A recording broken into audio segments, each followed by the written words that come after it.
Pankaj sir classes में आप सभी का स्वागत है। हम लोग केमिस्ट्री का पहला चैप्टर रासायनिक अभिक्रियाएं एवं समीकरण चैप्टर पढ़ रहे हैं। इस चैप्टर का आज तीसरा क्लास है। पिछले 2 क्लास के वीडियो को देखने के लिए डिस्क्रिप्शन में लिंक शेयर किया गया है, आप वहां से देख सकते हैं। आज का जो टॉपिक है वो है कि रासायनिक समीकरण कितने प्रकार के होते हैं। तो रासायनिक समीकरण 2 प्रकार के होते हैं। पहला है संतुलित रासायनिक समीकरण, बैलेंस्ड केमिकल इक्वेशन, और दूसरा फिर इसके बाद हम लोग पढ़ेंगे असंतुलित रासायनिक समीकरण, अनबैलेंस्ड केमिकल इक्वेशन। आइए देखते हैं कि संतुलित रासायनिक समीकरण क्या है। तो संतुलित रासायनिक समीकरण वह समीकरण है जिसमें समीकरण के दोनों ओर प्रत्येक तत्व के परमाणुओं की संख्या समान होती है। फिर से देखिए, संतुलित का मतलब नहीं होता है बैलेंस्ड। अगर हम तराजू पर रखते हैं, एक तरफ वाट एक तरफ समान, और बिल्कुल बैलेंस होता है, तो हम लोग समझ जाते हैं कि सामान का जो मात्रा है, वजन है, वो हमें सही दिया जा रहा है। और ठीक उसी प्रकार से संतुलित रासायनिक समीकरण में भी होता है कि समीकरण के दोनों ओर प्रत्येक तत्व के प्रत्येक परमाणुओं की संख्या समान होती है। अगर समान होती है तो उसको संतुलित रासायनिक समीकरण कहते हैं। अगर समान नहीं होती है तो असंतुलित रासायनिक समीकरण कहते हैं। आइए एक उदाहरण के द्वारा हम लोग समझें। उदाहरण है H2 प्लस Cl2 बनता है 2HCl। अब ये हमको चेक करना है कि ये संतुलित रासायनिक समीकरण है या नहीं है। एक रासायनिक अभिक्रिया हम लोग देख रहे हैं कि when hydrogen is treated with chlorine then hydrogen chloride is form. कि जब हाइड्रोजन की प्रतिक्रिया क्लोरीन के साथ कराई जाती है तब हाइड्रोजन क्लोराइड बनता है। नाम भी लिख देते हैं, ये हाइड्रोजन है, ये क्लोरीन है, और दोनों आपस में जब रासायनिक अभिक्रिया करता है तो हाइड्रोजन क्लोराइड बनता है या हाइड्रोक्लोरिक अम्ल बनता है। अब हम लोग देखेंगे कि ये रासायनिक समीकरण संतुलित है, बैलेंस्ड है या नहीं है। तो प्रत्येक प्रकार के तत्व के परमाणुओं की संख्या को हम लोग लिखेंगे। जैसे हाइड्रोजन है, परमाणुओं की संख्या को देखेंगे, और एक क्लोरीन है।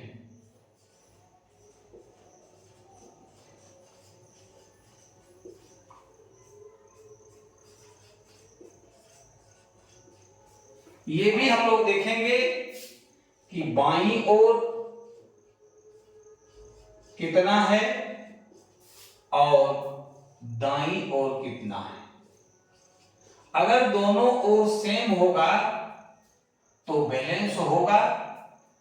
अगर सेम नहीं होगा तो उस स्थिति में संतुलित नहीं होगा, और संतुलित नहीं होगा तो असंतुलित होगा।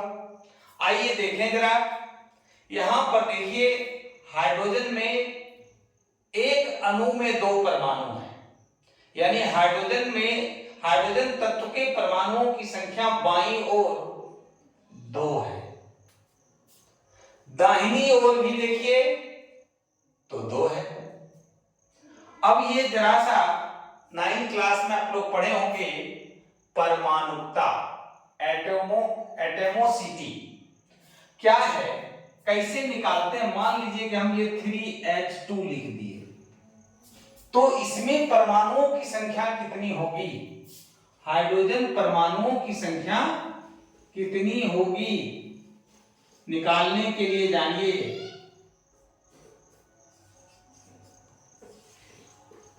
आप आसानी से 3 गुने 2 कर दीजिए, 6 परमाणु आ गया। कितना आ गया, 6 परमाणु आ गया। ठीक उसी प्रकार से यहां भी 2 गुने 1 करते हैं तो ये 2 परमाणु हो गया। अब क्लोरीन की बात करते हैं। क्लोरीन देखिए समीकरण के बाईं ओर 2 परमाणु है, तो लिखिए 2 परमाणु। दाहिनी ओर भी देखिए कितना है, 2 परमाणु है, तो ये भी 2 हो गया। कहने का मतलब हुआ कि ये एक रासायनिक समीकरण है H2+Cl2 2HCl।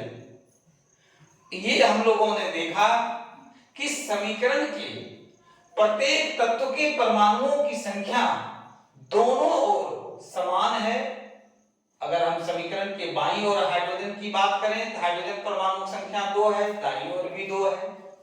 क्लोरीन की अगर बात करें तो बाईं ओर भी 2 है और दाईं ओर भी 2 है।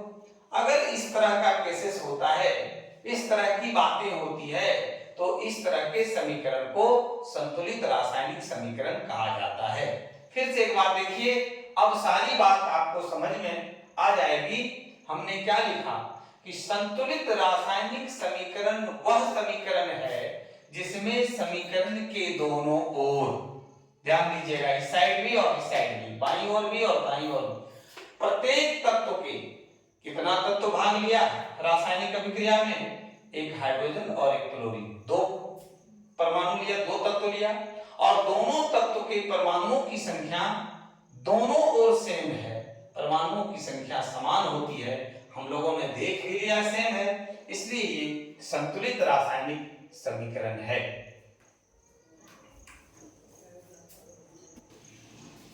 अब हम लोग देखेंगे कि असंतुलित रासायनिक समीकरण क्या है, अनबैलेंस्ड केमिकल इक्वेशन क्या है।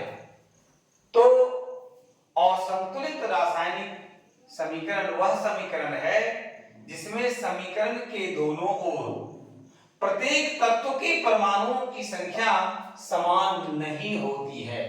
फिर से देखिए कि असंतुलित रासायनिक समीकरण वह समीकरण है जिसमें समीकरण के दोनों ओर प्रत्येक तत्व के परमाणुओं की संख्या समान नहीं होती है। अब इसके लिए भी एक रासायनिक अभिक्रिया को लेते हैं और उसका समीकरण को लेते हैं। जैसे है H2 प्लस O2, क्या बनता है, H2O। ये हाइड्रोजन है, ध्यान से पहले सीखिए, जानिए कौन सा तत्व है, रासायनिक अभिक्रिया कराने के बाद क्या बनता है, कौन सा यौगिक बनता है। आप इसको लिख सकते हैं, लिखने का तरीका भी जानिए कि जब हाइड्रोजन की प्रतिक्रिया ऑक्सीजन के साथ कराई जाती है तब जल बनता है। अंग्रेजी में भी जानिए कि when hydrogen is treated with oxygen then water is formed। अब है ये रासायनिक अभिक्रिया हम लोगों ने देखा, और उस रासायनिक अभिक्रिया का ये रासायनिक समीकरण है H2 + O2 H2O।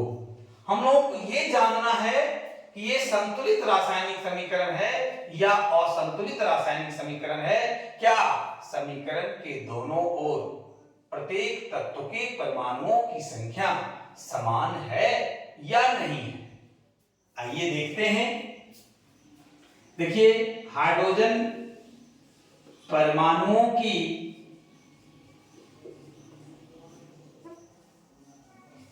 संख्या, फिर है ऑक्सीजन परमाणुओं की संख्या, इधर दे दीजिए बाईं ओर, और इधर है दाईं ओर। अब हम लोग ये देखेंगे बारीकी से। हाइड्रोजन देखिए, समीकरण के बाईं ओर हाइड्रोजन तत्व के परमाणुओं की संख्या कितनी है? 2 है। 2 लिखिए। अब चले आइए उस साइड। समीकरण के दाईं ओर हाइड्रोजन परमाणुओं की संख्या 2 है। अब आ जाइए ऑक्सीजन की बात करते हैं। ऑक्सीजन परमाणुओं की संख्या समीकरण के बाईं ओर देख रहे हैं 2 है।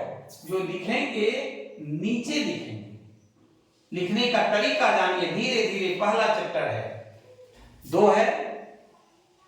फिर जो है समीकरण के बाईं दाहिनी ओर देखिए, ऑक्सीजन के परमाणुओं की संख्या कितनी है? 1 है। कितना है? 1 है। अब देखिए कि हाइड्रोजन परमाणुओं की संख्या तो बाईं ओर और दाईं ओर बराबर है, 2-2। ऑक्सीजन परमाणुओं की संख्या बाईं ओर 2 है, जबकि दाईं ओर क्या है? 1 है। इसलिए ये क्या होगा? असंतुलित रासायनिक समीकरण होगा। ये अनबैलेंस्ड केमिकल इक्वेशन है, क्योंकि समीकरण के दोनों ओर प्रत्येक तत्व के परमाणुओं की संख्या समान नहीं है। ये असंतुलित रासायनिक समीकरण हुआ, जो कि हम लोगों ने लिखा भी। तो असंतुलित रासायनिक समीकरण वह समीकरण है जिसमें समीकरण के दोनों ओर प्रत्येक तत्व के परमाणुओं की संख्या समान नहीं होती है। आप देखिए, आपके सामने है, समान नहीं है। यहाँ पर तो दोनों बराबर है, हाइड्रोजन परमाणुओं की संख्या, जबकि ऑक्सीजन परमाणुओं की संख्या बराबर नहीं है। ये असंतुलित रासायनिक समीकरण है। अब एक सवाल उठता है, बहुत इंपॉर्टेंट नेचर का प्रश्न है, अपने आप में भास्ट क्वेश्चन होता है, विद्यार्थी इससे भागता है कि अनबैलेंस्ड केमिकल इक्वेशन को बैलेंस्ड किस प्रकार से करें, और संतुलित रासायनिक समीकरण को संतुलित किस प्रकार से करना है। आपके बोर्ड एग्जाम में भी कम से कम 2 नंबर, अधिक से अधिक 4 नंबर पूछता है। आप अगर केमिस्ट्री की दुनिया में आगे भी पढ़ना चाहते हैं, जाना चाहते हैं, तो आपको इन सब चीजों का अध्ययन बारीकी से करना होगा। आगे की क्लास में हम लोग सीखेंगे कि किस प्रकार से असंतुलित रासायनिक समीकरण को संतुलित करना है, अनबैलेंस्ड केमिकल इक्वेशन को बैलेंस्ड करना है, संतुलित करना है।